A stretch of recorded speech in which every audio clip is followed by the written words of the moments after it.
खाग्राबारि दखरा एबसुनि हेफाजाबाव बे बोसोरावसो गोदानै ओंखारजेननाय आयराखि थियेटार बे आयराखि थियेटारखौ जोङो हरथामनि थाखाय हांख्रायनानै लाबोदों। फैगौ 30 सेप्तेम्बर आरो 1-2 अक्ट'बर बे खालाराव हरथामनि थाखाय जोङो खाग्राबारि जनता गेजेर फरायसालि जि गेलेग्रा फोथार बेयावनो दिन्थिनो थाखाय जोङो लाहार फाहार खालामगासिनो दङ। आरो जोङो मिथिनो मोनदों बे आयराखि थियेटारा बे बोसोरावसो गिबियै ओंखारजेनदों।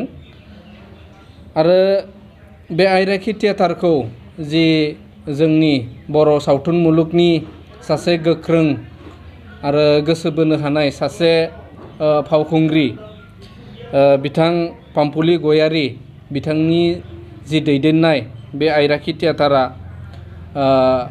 बे बोसोराव आगान होदों। आरो जोङो मिथिनो मोनदों जे बे आयराखि थियेटारखौ जोंनि बिटिआर हालामनि आरो गुबुन गुबुन बिटिआरनि बायजोआवबो बे थियेटारा थारैनो जोबोद अनसायनाय मोनदों होननानै जोङो मिथिदों।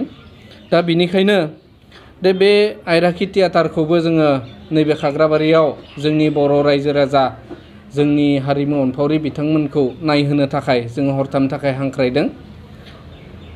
आसा खालामदों जोंनि बर' रायजो राजाफोरा बे आयराखि थियेटारखौ नायनानै जोबोद गोजोननाय मोनगोन आरो जोबोद रायजो राजाफोरनि अनसायनाय मोनदों होननानै जोङो मिथिदों। दा बे आयराखि थियेटाराव बिथांमोना हरथामनि थाखाय 3 नायजाब दिन्थिदों। आरो जयकान्त रामसियारिनि जोंब्लावनाय हाथफ्ला, नरेश्वर खेरखातारिनि दाहा बे 3 नायजाबखौ बिथांमोना दिन्थिदों। आरो मिथिनो मोननाय बादिब्ला थांनाय 9 सेप्तेम्बर बे अक्ट'आव बिथांमोना गिबियै दिन्थिजेनबाय। आरो बे हिसाबै गिबि दिन्थिजेननाय हिसाबै मिथिनो मोनदों गोबां माने रायजो राजाफोरनि अनसायनाय मोनदों बे नायजाबफोरा। बेनिखायनो जोंनि नैबे जि खाग्राबारि हालामावबो जोंनि रायजो राजा आरो जोंनि खाग्राबारि हालामनि साखाथियाव थानाय गुबुन गुबुन हारिनि रायजो राजाफोराबो बे आयराखि थियेटारखौ नायनानै जोबोद गोसोखौ गोजोननाय मोनगोन, अनसायनाय मोनगोन जों बेखौ मिजिंथिदों।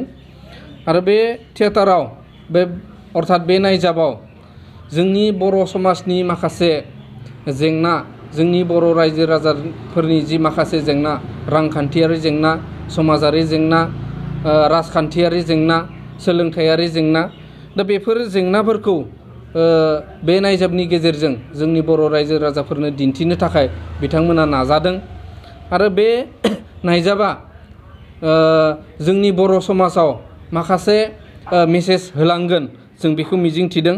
दा बिनिखायनो जोंनि रायजो राजाफोरखौ जोङो खावलायदों बे हरथामखौ जाहाथे नोंथांमोना लोब लोब फैनानै नायफैयो आरो हारिमुखौ सिबिनायनि असिलायै बे नायजाबाव थानाय माखासे जि आखुथायफोर बेखौ बेवहाय नुनो मोनगोन। समाजनि माखासे जेंनाफोरखौ बे नायजाबनि गेजेरजों जोङो मिथिगोन। राजखान्थिनि माखासे जेंनाफोरखौ बे नायजाबनि गेजेरजों मिथिनो मोनगोन। दा बेनिखायनो जोंनि रायजो राजाफोरखौ जोङो खावलायदों फैगौ 30 सेप्तेम्बर आरो अक्ट'बर 1-2 बे खालाराव जाहाथे लोब लोब फैनानै नायफैयो जों बेखौ मिजिंथिदों।